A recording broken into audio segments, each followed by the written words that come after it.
Good afternoon. All right, let's see how we could get this going. I would like to give you some statistics. I think the person who introduced me I don't know how I'm going to start now. But all the same, many of us here who are students, I represent a set of people or a type of people who got into school. We didn't know what to do. I had problems. In fact, by the time I got into school, I hadn't done further maths. I didn't know what it was like.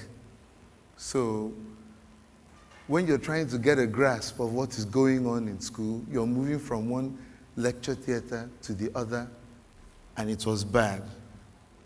Here was I was grappling with all kinds of urges to do virtue, not vice. But even virtue can be a distraction to the goal or the reason why you came to study.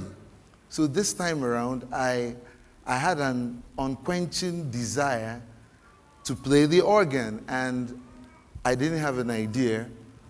Long story short, by the time I was in third year, I was now the organist of the chapel within the university. How that happened will tell you why. By the time I was done with physics and astronomy, first year, my grade point average was 1. Hello? Do you know what it is to have your GPA to be 1? Unity. All right. It's not a joke. Now, I call this ashes, and I would like to prove to some of you, if not all of you, that from the ashes of disaster can grow some roses of success. Look around you and find out. Growing up then, history does not lie. I would like to expound the difficulties one had in growing up, so that when you think of me, you will know that you also have some opportunity. Born from a broken home. It wasn't broken at the time I was born, but it got broken later. Whether it was a broken plate, I don't know how fragile it was, but all the same, it broke. And you know what happens when you're living in an environment that is saturated with the elements of a broken home. You are either going to your mother's people for pocket money and it wasn't flowing, or you went to this set of people for pocket money and it wasn't coming either. So finance was difficult. Even going through secondary school was very difficult. From the citation, I went to 5 secondary schools, and it depicts movement, kind of nomadic culture. I'm not Fulani by extraction, but my secondary school was, characterized by that kind of movement. And when you move, you notice that settlement is a problem. And fulfilling the requirements of your syllabus was quite difficult. So by the time I landed myself in the university, I discovered that it was not possible to make the kind of grade point averages one would like to have in first year, especially for someone who wanted to change department, so I had to repeat the year. Getting into into the second year, there were difficulties. dy dx, bottom the top over top, the bottom over bottom squared. For those who know that, and a whole plethora of issues. But ladies and gentlemen, growth. When we say from the ashes of disaster, can grow. Second word there is growth. in class, I discovered my field in the academics. Some of you are not going to be good with so much math. I wasn't good with math then, but you see one thing, better is the end of the story than the beginning. Now, and just before I graduated, the story was different. But that's because I took some decisions I would like to share with you. First and foremost, before I even get into the business platform, I took a decision concerning exam malpractices. First year, I used to peep. Nah, anyhow. You understand what I mean? It might not be as grievous as what you guys do today. It might not be as graphic as the atrocities you guys commit today. But let's get the principle. What's the principle? Knowing for yourself. Trying to find out what you really need for yourself and what is going to grow your system to get you to where you ought to get to. So I set myself on that path, and it was a decision I had to take. Look, let me tell you, most of these decisions are not the decisions you're going to take on an altar call. It's a decision you have to take when you understand the benefits of doing the right thing at all times. When that happened, I saw myself, I began to understand my lectures and my courses for myself and got to a point where I could exhaust my field and go from the back seat where I was to the front seat. Now, the reason why I emphasized in that citation that I had a 2-2 is for you to understand that it was real. It was a 2-2, and it was a close one. Close in the sense that it would have been a third class. But ladies and gentlemen, let me tell you that from my background, you understand that at Oldfield School, UK, it means that I was born with a silver spoon in my mouth. But things happen. Now, between life, death, and everything that happens to a human being, life happens. Life happens to you. It happens to the man at the back. Now, what do you do when life happens? All you need to do is tell yourself the truth, sit down, look at the reality of the day, and the first thing you do is, what are the things I need to do to change my circumstance? First of all, you look for something that describes who you are. You look for your field. What is your field? I thought about myself. I knew that I was quite good with practicals, with all these highfalutin language used in describing during the citation.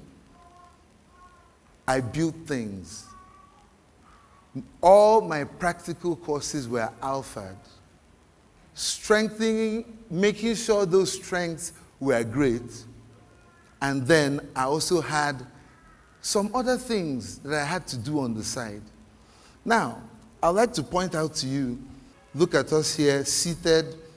This is an event. This event is going to be a successful one. It already is. Now, a combination of successes will now lead to success that ends maybe at the time you even die. And even beyond the time you die, people who are living with your legacies will continue to succeed as a result of the legacies you've left behind. Now, talking about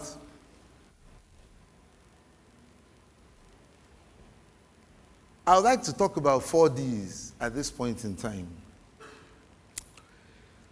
In life, you have to, I would like to summarize these in,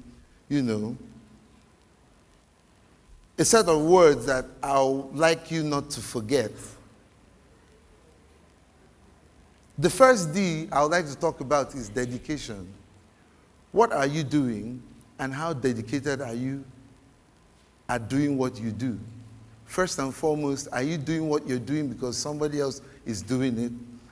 Are you doing what you're doing because people clap for you while you're doing it. When I graduated from school, my father expected me to work in Shell. But when I told him, sorry, I'm a sound engineer.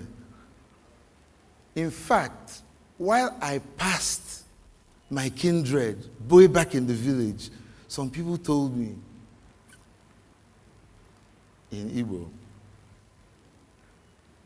na hapo nwa prof okwa nwa prof na-eti egwu.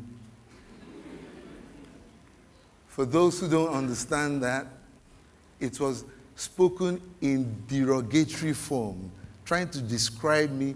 You know, one of those rastas that carry a guitar with long braided hairs, lice, walking the streets, broke, busted, and disgusted. And everybody's like, oh, that guy is such a loser. Now, that was a kind of description that was used to describe what now, beyond that, nobody knew at the time that I was one of the highest paid students on campus. Because those who, by the time I had graduated, they didn't quite understand what I was doing.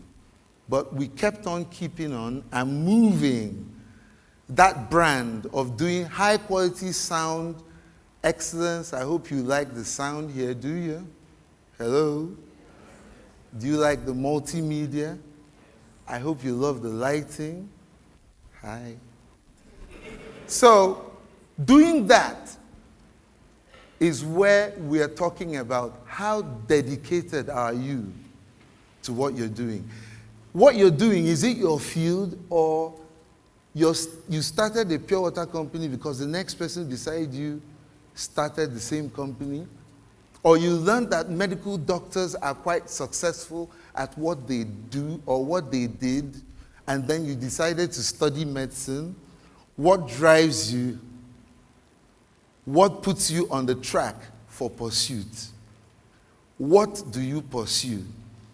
You need to ask yourself these questions. Secondly, brings you to the second D. Talks about, first of all, what did I say the first D was? Dedication. What are you dedicated to? Second thing is distinction. That thing you're dedicated to doing, what do you want to get out of it? And how are you going to get it real going? If you're not distinct in what you're doing, if you're not different in what I'll tell you this story, and I would like to rush. Many years ago, I did some service for a church in Port Harcourt. I turned around their sound, put everything on. In fact, the owner of the church, the general overseer, had said this, and I quote, Okezie took us from the medieval ages and brought us to light. That is the way it is. Now, the husband to this lady told me that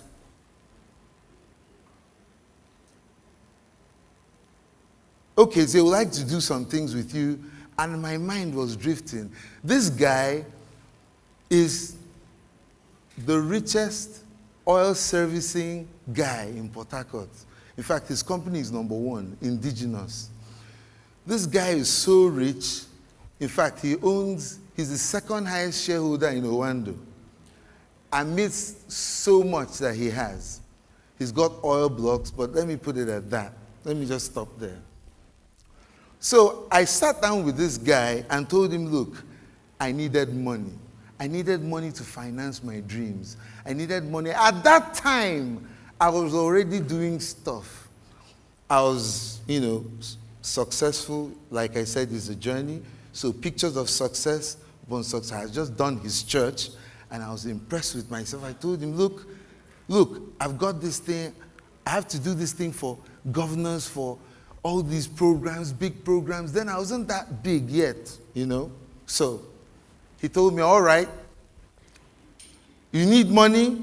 I said, yes. Oh, money. He said, meet me after service. So I was happy. After service, I met him, and he told me, okay, Zay, you don't need money. I said, what are you talking about? He said, you don't need money. Then what do I need? He said, you need to answer your loneliness question.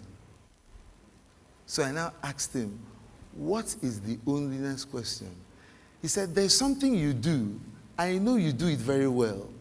But you need to go beyond doing it very well, but doing it so distinctively that just as there are billions of people on the planet with a different and a significant DNA that is different from each and every one of you, you must do it in such a way that only you can do it and only you can provide that kind of service all the time, consistently, then money will come. It was like Nicodemus just met Jesus and Jesus came again. Go and sell all your property and come, then we will talk. It was tiring. But he told me that, and I pondered, what does it mean for me to answer my onlyness question? So I went back home and discovered that sometimes I did some services and I didn't put in not just the extra mile, I did not put in innovation, which had to add value to what I was doing, despite who was doing it in the business. So the first thing you have to ask yourself is, you want to compete with that man making pure water on the street. How are you going to add more value than the person has ever brought? Beyond that, the kind of value that is distinct to you, coded to only you, that only you has the knack to provide it for all time. I'm not talking about for one day, I'm talking about consistently. So, I set my heart to work. And here was I. After distinction came what? Demand. When you distinguish yourself and you come distinct, you get to a point where what you need or what you have is so precious to people that I can't serve all the clients that I really want to serve. That is one. Two, let's look at the cashback arrangement, because no bank will give you any money to finance your dreams except your DJ Copy, whose father is Otedola. Hello? Now, if you have to grow your own wealth yourself, if it starts from the scratch, fine. If you have somebody to give you a head start, wonderful. But I won't tell you, I will not promise you, but I'm going to tell you how it's done from the scratch, just like people like me, who failed in many things, who had the backdrop of academic, will I call it, failure. But still, with tenacity and all the ingredients, ladies and gentlemen, I can't promise you anything than it must be 0.0 focus on one thing. That thing that you focus your eyes on, that is what you focus on, and continue to do that thing. So we continued. Some 4 years ago, and we're still continuing because, like I said, we ain't started yet. And I'll continue to finance this dream with the proceeds of what we get from what we do. I can see Pastor Bidemi is here. He's a witness. Many of you are witnesses, and I want to encourage all of you from this point. Decide, don't while away your time before you get demanded for. Even at demand, there are various levels of demand. These days, you find out what your field is, you concentrate on your field, and like crude oil, the Bible will say, I see treasure in earthen vessels. Just as earth is crude oils in the earth, just as you have talent in your own earth. If you don't mine that earth, bring out the crude oil within you and refine it, it won't work out. Be encouraged at this time. Finally, take a look at yourselves. Tell your neighbor, I'm going to get there. Tell the next neighbor, I'll be there. Then ask yourself, where is there? It's a question mark for you to fill. Always remember that from the ashes of disaster, no matter how low, no matter how deprived, you don't have any excuse for not being the successful person that you want to be. Always be tenacious, always be consistent, and drop every weight that easily besets. Which are examples? Your phones. Most of you don't have time for yourselves. You stay on your phones, you spend money on your phones, you don't have time to concentrate and find out what it is you are up and about. Thank you.